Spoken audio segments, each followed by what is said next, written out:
தமிழ் பண்பாட்டை பேணி பாதுகாப்பதுதான் தமிழ்நாடு அரசினுடைய தலையாய கடமைன்னு உலகுக்கு உணர்த்துகிற வகையில 3 முக்கியமான அறிவிப்புகளை மிகுந்த மகிழ்ச்சியோடு நான் வெளியிட விரும்புகிறேன்.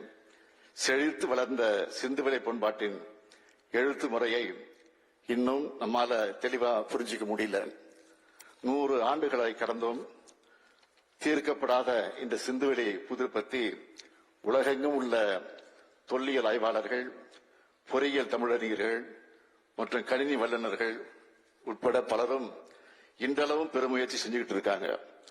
அந்த முயற்சிகளை ஊக்கப்படுத்துகிற வகையில சிந்துவெளி புதிருக்கான உரிய விடையை கண்டுபிடிச்சு சிந்துவெளி எழுத்து முறையை தெளிவா புரிஞ்சிக்க உதவும் வழிவகைய தொல்லியல் அறிஞர்கள் இருக்கும்படி வெளிக்கொணரும் நபர்கள் அல்லது அமைப்புக்கு $1 மில்லியன் அமெரிக்க பரிசாக வழங்கப்படும் என்ற முத்தான முதல் அறிவிப்பு.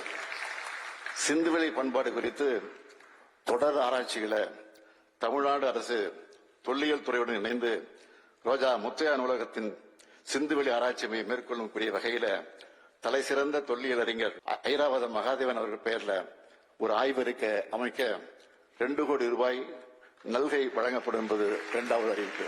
தமிழ் பண்பாட்டின் தொன்மையை உலகமே தெரிஞ்சுக்கணும்னு ஓயாம உழைக்கிற தலை சிறந்த தொல்லியல் அறிஞர்கள் மட்டுமின்றி கல்வெட்டியல் ஆய்வாளர்கள், நாணவியல் வல்லுநர்கள் ஆகியோரையும் ஊக்கப்படுத்தும் விதமாக ஆண்டுதோறும் 2 அறிஞர்களுக்கு விருதுகள் வழங்கப்படும். இது 3வது அறிவிப்பு.